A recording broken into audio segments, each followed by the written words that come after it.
वेळ वाढवून मागणार. मतदानाचा हक्क बजावल्यानंतर आमदार राजन नाईक यांचं मोठं विधान. नालासोपाऱ्याचे आमदार राजन नाईक यांनी आज सेंट मेरी शाळेत आपल्या मतदानाचा हक्क बजावला. मात्र यावेळी त्यांनी ईव्हीएम आणि मतदार याद्यांच्या गोंधळावर महत्त्वाची प्रतिक्रिया दिली.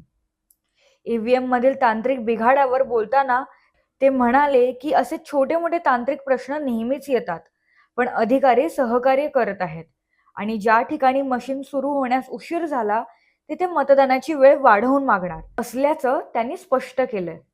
ब्युरो रिपोर्ट, सिंधू प्रभात, वसई विरार. मी स्वतः मतदान केलेलं आहे आणि वसई विरार नालासोपाऱ्या मतदाराला मी नम्र विनंती करतो की जो आपला अधिकार आहे मतदानाचा, तो अधिकार मोठ्या प्रमाणात बजावा, मोठ्या प्रमाणात मतदान करावे. आणि सकाळपासून जर आपण बघाल तर लोकांमध्ये प्रचंड उत्स्फूर्त प्रतिसाद असं मतदानाला आहे. जवळ 100-150 लोकांच्या रांगा, मतदारांच्या रांगा मतदान केंद्राबाहेर आहेत. लोकांकडे प्रचंड उत्साह आहे. प्रक्रिया सोपी आहे. आपल्याकडे वसई विरारमध्ये पहिल्यांदाच होत असल्यामुळे लोक थोडी कन्फ्यूज होती, पण 4 बटन दाबले की शेवटची बीप मोठी होते आणि मतदान आपलं पूर्ण होते. आता सकाळपासूनच अनेक ठिकाणी मशीन बंद पडण्याच्या घटना घडत आहेत. अनेक लोकांचे मतदान हे वेगवेगळ्या ठिकाणी आले असल्यामुळे लोक कन्फ्युजन झालेले आहेत. याबाबत आपण काय सांगाल? थोडी गडबड आहे मतदार याद्यामध्ये. थोडं मी आता सेंट मेरीमध्ये येतो की त्यात थोडं लोकांना पुढची मतं कुठे आहेत ही त्यांना पूर्ण माहिती नाहीये.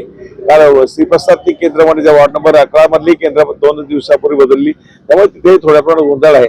पण एवढा मोठा गोंधळ नाही. सगळ्याच ठिकाणी नेहमी ज्या इलेक्शन मध्ये जे असते थोड्याफार प्रमाणात हे होते आणि अधिकारी चांगल्या प्रकारे सहकार्य करतात. पण स्पीड थोडा वाढला पाहिजे. यासाठी मी आयुक्तालय आता बोलणार आहे की मतदानाचा स्पीड थोडा वाढला पाहिजे. यासाठी आपण जे काय करता येईल, काय रांग जी मोठी लागते, लोक थोडी कंटाळतात, पण व्यवस्था चांगली आहे. पूर्व पट्टीमध्ये अनेक ठिकाणी 1-1 तास मशीन बंद पडल्या होत्या. तर ते जे बंद पडलेल्या मशीनचा जो वेळ आहे हे काय मागून तो आम्ही मागून घेणार. लोकांना मतदानाचा हक्क बजावता आला पाहिजे, त्यामुळे निश्चितपणे आम्ही तो वेळ वाढवून घेणार. एकाच घरातील जे मतदार आहेत वेगवेगळ्या प्रभागामध्ये आलेले आहेत, त्यासाठी काय वेगळी व्यवस्था करण्यात येते? हे नालासोपारा आणि वसई विरारमध्ये काही नवीन नाही आहे. एकाच घराची मतं काही पूर्वेला येतात, काही पश्चिमेला येतात, अन्य केंद्रावर येतात, पण लोक मतदान करतात. आपण बघितलं असेल, लोकसभा असेल, विधानसभा असेल, मोठ्या प्रमाणात लोक मतदानाचा हक्क बजावतात. काय आवाहन कराल मतदारांना?